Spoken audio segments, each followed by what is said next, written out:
So Sean, you have the outline. Yep, pulling up right now. We're going to go. All right, buddy. I'll let you kick us off. Wait, hold on. It says setting up, redirecting to Facebook Live page. Meeting is now streaming live on Facebook. All right, we're up. Go ahead. All right. All right, guys. Welcome to Whiskey and Wisdom. This is episode 2. This week we have, as always, Mike Soile with Fairway Mortgage. We have myself, Sean Hayes, with Coldwell Banker Premier, and our special guest this week is Jake Molitor with State Farm. How you doing today, Jake? Doing great. Thanks for having me, guys. Awesome. We appreciate you coming in. Well, we're going to start off with the fun part of the meeting real quick. What is everybody drinking today? Mike, what do you got over there? All right. Koval single barrel 4-grain whiskey. So, Sean's more of a Scotch guy. I'm kind of a bourbon, rye, and sometimes Scotch guys. But what I've really discovered have become my go-to sipping whiskeys are the more complex 4-grain whiskeys. You've got the smoothness of bourbon, the spiciness of the rye, a little bit of the smoky peatiness of the Scotch, and then that mellowness of the wheat too. So it's a complex palate teaser. Wow, you're getting fancy on us. Jake, what do you got over there? I have the Glendronach 12, the single malt. Actually have some of the tasting notes here on the bottle too. So it's sherry sweetness with rich oak. We finished with long, full, and firm, and it was slightly nutty. So it's delicious, very smooth. Slightly nutty. It's perfect for this time frame in history. That is for sure. As for myself, oh yeah. As for myself, I'm going with one of my classics, the Balvenie Doublewood 12. Always keep this in stock around here, and it's quite tasty if you have not had it. It's not as good as the Caribbean cask, but it's right up there. Last week we didn't really talk about it last week, but last week I had the Glenlivet 14 cognac cask, and that stuff's pretty darn good. Yes, it Still is. have half yes, the bottle left. I see Bree joined us. Hi, Bree. Bree's one of my colleagues in Tennessee. Oh, awesome. To kind of get things kicked off here on the more serious stuff and the informational side, Mike, obviously people have given us a lot of questions about what's occurring in the current environment. What have you seen in the last week on the mortgage side of the industry? So this week was more of the same. It's been pure insanity. And just to catch people up, a lot of folks don't know what's going on kind of behind the scenes in the mortgage industry right now. I'll make it real short. Basically, a lot of the government intervention, the stimulus packages, the allowance for forbearance, almost 4% of all mortgages outstanding are in forbearance right now. That's creating this entire domino effect in the industry that's making it harder for people to qualify for mortgages right now.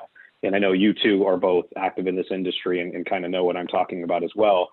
There have been just numerous guideline changes that are all stemming from this one issue of, straight terror in the mortgage environment about people going into forbearance and what that means. There's a lot of unintended consequences of that farther down the stream. A big one that came out this week was that Chase came out and said that they weren't going to allow any loans with less than a 700 FICO to be funded off of their warehouse lines. So that headline made the rounds, and a lot of people just assumed that meant, okay, Chase isn't doing that. But Chase actually has a hand in most non-bank mortgage lenders' warehouse lines. And Chase isn't usually the only option, but it's one of the big ones out there.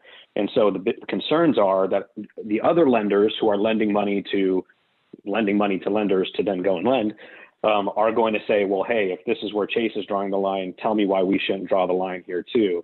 And that could really exacerbate some of the issues in the mortgage industry. So there's just a lot of crazy stuff going on, and most people don't realize it. There are some headlines that you see every day, which is why I've been more open talking about mortgages in the public than I usually am, is because people are seeing this stuff in the headlines and having questions. And so I end up having to address that question quite frequently actually throughout the week. Now, so are you seeing opportunities out there for your typical, buyer profile still, or are they being pushed out of the market by these adjustments? Some of both. So, This is one of those unfortunate disparate impact kind of situations. And it's not disparate impact because, any lender wants it to be. It's just that the terrifying thing is what if you close a loan for somebody and they can't even make their first payment, let alone down the line? Like, that first payment is an issue. And so when you're closing a loan, you really have to determine what about this buyer profile means that they are going to be one of the people that is not going to miss their payments, right? And so, Sean, you and I had a great example today. We closed a loan for a young lady who's a nurse and it had a good credit score. And so, yes, those people are still going to qualify. If you have a good credit score and you're in an industry that's not going to be negatively impacted, at least from a financial perspective, by this, then you are one of those people who is not going to have as much trouble. Now, the guidelines might be tougher, the documentation might be more, but loans are still being done at quite a frequent pace, I might add. And there's still absolutely opportunity there, to answer your question. So basically what we're hearing, Mike, is that folks who are on solid footing, they've got a nice career path, they've been well employed for a while. As long as they have the opportunity to find the right home for them, there's still plenty of mortgage opportunities out there, and they're not going to be pushed out of the market. And in fact, they have fewer people to compete against for those properties right now. Although I will say, and Sean, this is something you can speak to, there's also fewer homes on the market for them to go and wrestle for, right? No, absolutely. As you guys know, I like running stats. I run them constantly. And, I put out some information regarding March of 2020 versus March of 2019 recently that showed we are down significantly, and I mean significantly, in the amount of property that's available on the market, to the tune of almost 20% year over year in terms of March, whereas the number of units being sold actually went up of almost 2%. So we're seeing a lot less competition right now for the property that's out there. And we're also seeing some major issues with the fact that we did not have enough inventory to begin with. And now we have even less inventory to sell out there. Another example of that is just looking at the last 24 hours, looking at Monday, we had 50 homes in St. Louis City and St. Louis County come fresh, brand new on the market. We had an additional 50 homes go under contract in the same time frame. So the market is still definitely moving, and it is competitive out there. For sure. Jake, from a policy perspective, how has the rate of transaction, has that slowed down for you, or do you have people, because they have more time on their hands, are they shopping insurance more than they used to? We're seeing, at first we saw a decent amount of people that were still shopping. I think what we're noticing is in the last couple of weeks, seems like everyone's kind of wanting to stand pat. They're not wanting to make big changes. Everyone's kind of looking at the budget, but they're also kind of scared to make change. So we are still getting, a decent amount of customers that are making a switch. But the first week of COVID-19, when things really shut down, we saw a lot of movement. The last 2 weeks, it's actually slowed a little bit. So that's kind of what we're seeing on our side. But at the same time, it's a great time to look at your bills and, see if there's ways that you can save money and get better coverage at the same time.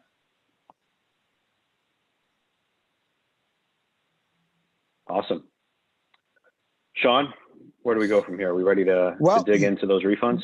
Yeah, absolutely. Let's hear what Jake has to say, because we've been hearing a lot of information coming across the media from several companies, State Farm being one of them, that obviously there's a lot less people on the roads right now, and that is transitioning to premiums being refunded or lowered to some degree. And also, there's some more other information regarding some other things we'll get into here, but let's dive into that first.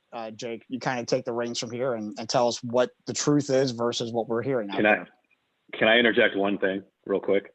Sure, so for those who don't know, the three of us know each other from a specific networking group that we're part of in the Kirkwood DePere Chamber of Commerce. And I don't know if you remember this, Jake, but I made the joke while we were in those meetings. I was like, hey, since nobody's driving, are my insurance rates going to go way down? And little did I know, boom, here it is. So take it away. What do we got? All right. Thanks, Mike. Thanks, Sean. So the reality of the situation is that everyone's kind of in a situation now where obviously everyone's quarantined, social distancing. The reality is that claims are down roughly 40% since March 20th, since kind of everyone has, been quarantined. So the nice part about all this is, that Mike, actually go to that first one, that COVID-19 response one, if you don't mind. Appreciate it. So the reality is, so 40% less accidents are occurring. Claim experience looks a lot better. You know, less people are on the road. So truly everyone's wondering what's happening with their premium. So there's a lot of myths that are out there right now, and a lot of, you know, questions about how different insurance companies are treating this. So there's really a few different options. One is done through just a direct check back to the customer, maybe for a period of time. Another way is just to give a future discount. And then a third way is through dividend. Actually, we declared at State Farm our largest dividend in company history of $2 billion. It's going to be applied from premium on policies from March 20th through May 31st. And that should be reflected on June bills. So this is great for current customers and customers that are looking or shopping insurance, because, you know, we're giving that $2 billion during that time frame. So even a new customer can take advantage of some of those discounts as well. The average that State Farm is offering is around 25%. In Missouri, we're seeing about 20%. So it's really a great way that we are giving back this premium. I mean, we understand that, you know, people are doing their part with social distancing and being quarantined. So we also at the same time want to be able to reward and give back to those customers. The other thing that we have announced is during that same time frame, March 20th through May 31st, we are not doing any company cancellations. So literally, if someone does miss a payment, whether they have been furloughed from their position or have been permanently laid off or temporarily laid off, then they will not be canceled on their policies during that time frame either. So, excuse me, just another way that State Farm as a company is giving back by making sure everyone is covered during this time, whether you are just literally being quarantined or staying home, but also if you have been laid off or furloughed, we will be giving we won't be canceling any policies during that time frame. Hey, Jake, if somebody has been furloughed or laid off and they are not going to be able to make a payment, is there any action they need to take to ensure that they are not canceled in this point in time? No, actually, State Farm, we've made it automatic to where we're moving their payments out. So nothing is due at this time. It's showing as a paid policy.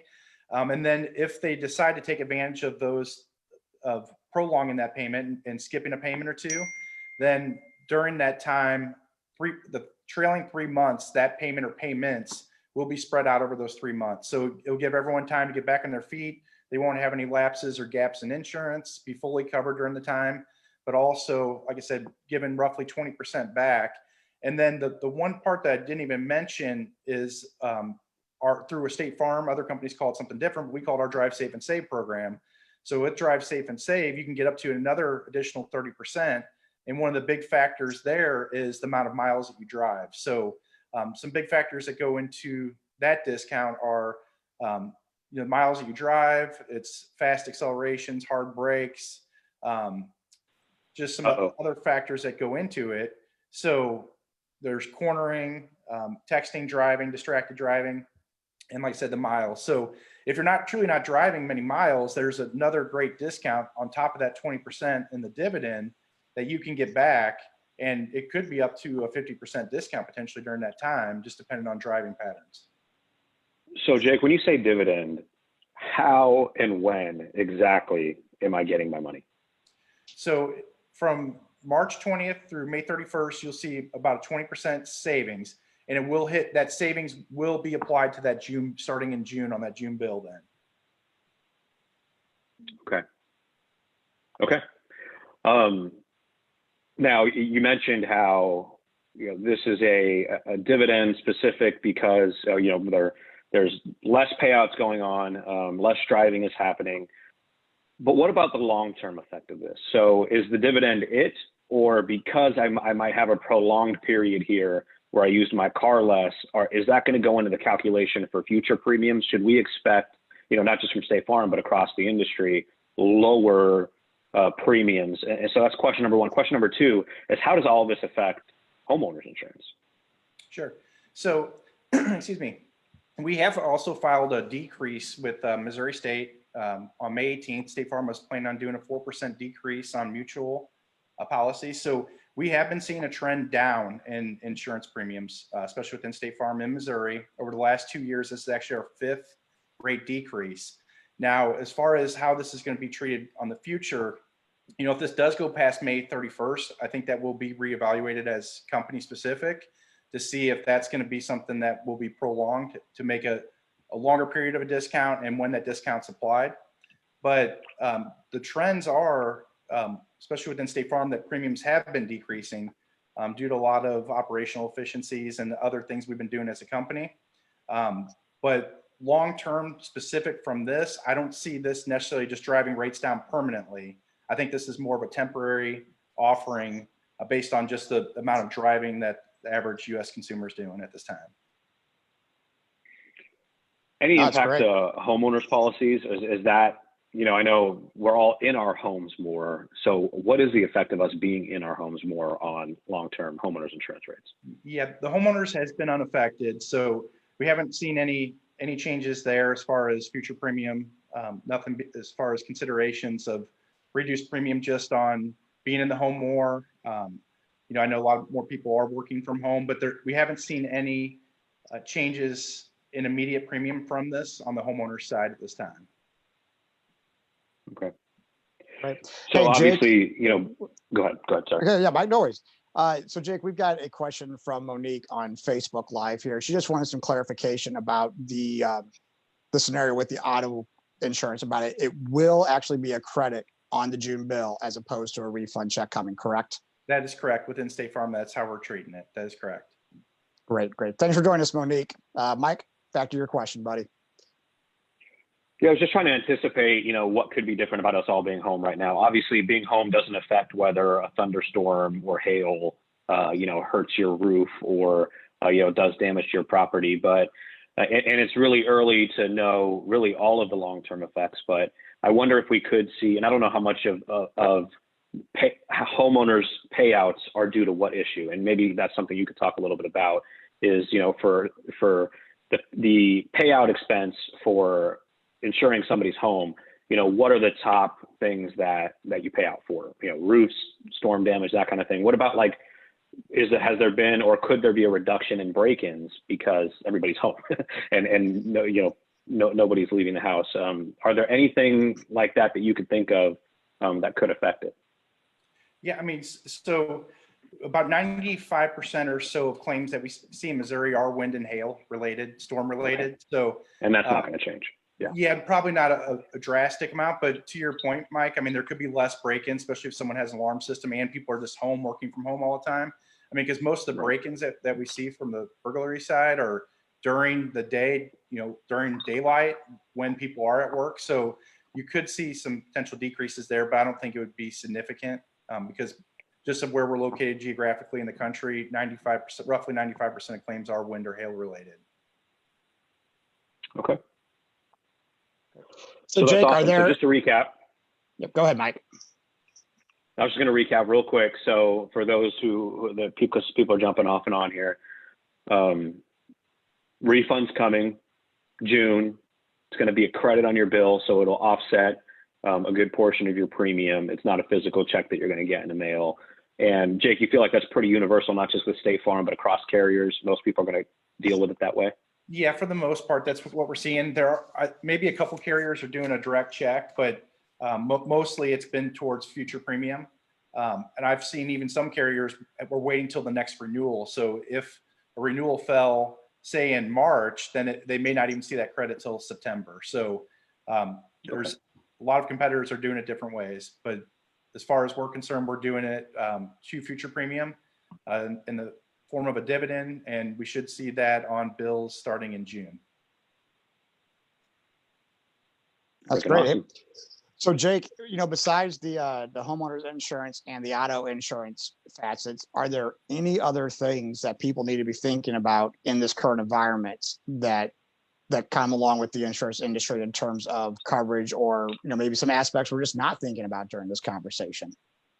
Sean, I think one of the big ones is just life insurance in general. It's always important, but now more than ever, because I think a lot of people have seen someone now that they know, loved ones or friends or neighbors or someone that has been affected by this in some way, whether loss of job or just coming down with the virus themselves. So I think life insurance is a huge thing to consider here going forward.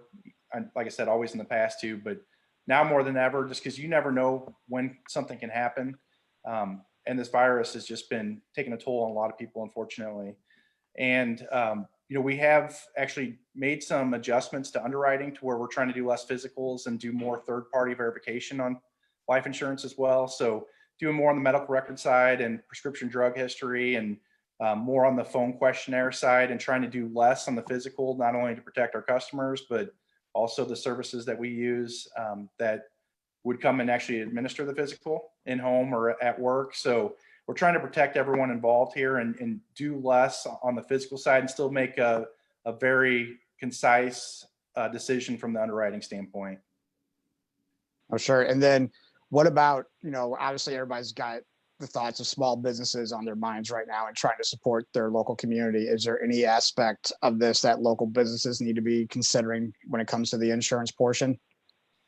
I think the big thing is just making sure that they're reviewing their coverage now more than ever, and that's something that I can always be a resource to look at someone's business owner policy or workers' comp policies and just make sure have as much coverage as you can. Unfortunately, the coronavirus is an exclusion on most business owner policies for business interruption.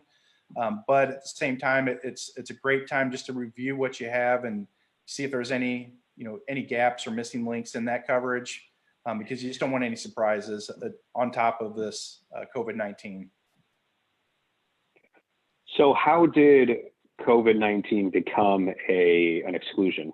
Was there something about worldwide pandemics that was already written in there, or how did that happen? Yeah, I mean, just the pandemic, since it's kind of unprecedented, it just wasn't something that was considered as an inclusion. It was, not necessarily something that was covered. It'll be interesting to see industry-wide going forward how this will be treated, whether it will be an endorsement that will be allowed to be added to a policy, or how that's going to look going forward.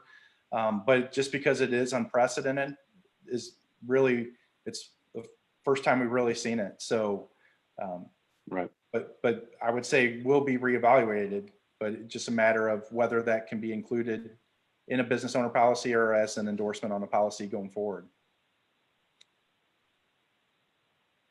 Fair enough. Great. So how are things kind of being handled in your world overall, Jake? How are you guys transitioning, in your household to the new environment?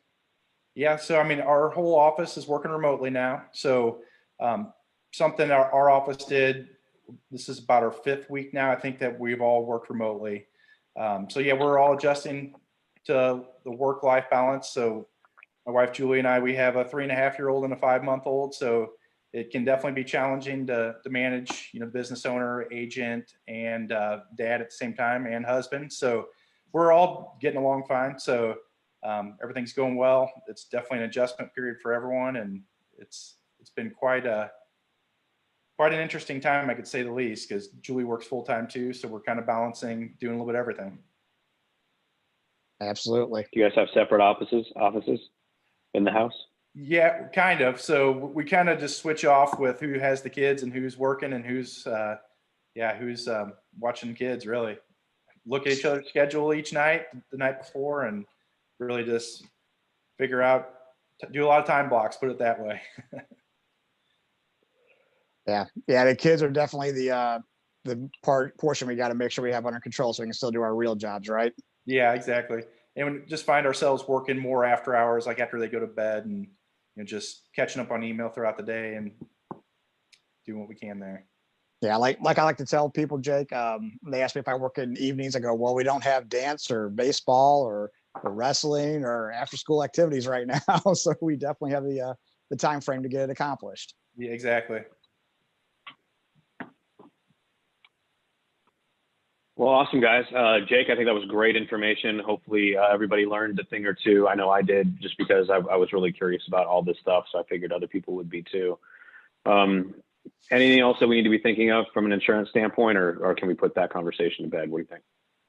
I don't know, Mike, if you want to pull up that table 1, just real quick, we can kind of hit on that just to show what some insurance companies have done It Okay. kind of goes into the market share, and then the action that they've taken from the refunded policy side, and then this organization, Consumer Federation organization, did kind of a third-party, non-biased rating of each company. You know, and I am proud to say, I mean, we're the #1 insurance company, but also we have the largest amount, and they liked the way that we did it too, with the A rating. Just that we're not requiring, you know, people to renew. You know, gave the largest, and I believe one of the largest percentages as well. But also just, you know, trying to give back to everyone during this time. And a couple other things I didn't really mention a ton is just the ways that we're giving back, not canceling policyholders from March 20th to May 31st. You know, we're giving a $2 billion dividend back in the form of a future discount in June. So just a few ways we're giving back, but we're also doing a lot with charity right now. And we also mobilized over 100,000 employees, corporate employees, agents, and staff, and everyone's working remotely right now. So we did that in less than 10 days, which I was proud of as an organization. We acted on it quick and got everyone safe and home. And, you know, unfortunately, we have had a few agents, team, and corporate employees that have had the virus, and have had a few that have passed away. But I think taking quick action there has made a huge difference. So I just thank you guys for your time too. No problem, man. I think that's great information. So State Farm, #1 on both charts, and this is from consumerfed.org. So this isn't State Farm's website. So this is just showing that you guys are top in market share. And then the second one here is showing that you're top in terms of the grading and amount of the rebates, right? Is that what I'm seeing here? Yeah, exactly. Cool. Well, that's awesome, man. So I'm going to shut down the screen share, so it's just us. And I think we can probably wrap up Facebook Live, right? Anything else that needs to be public, or do you guys just want to hang out and drink? I think that was great, Jake. We really appreciate the information, man, and I hope everybody out there found some value from it. Thank you, Sean, Mike. No problem. So as far as the episode, you guys hang out, but I'm going to shut down the live stream here. Whiskey and Wisdom episode 2 with Jake from State Farm. Thank you.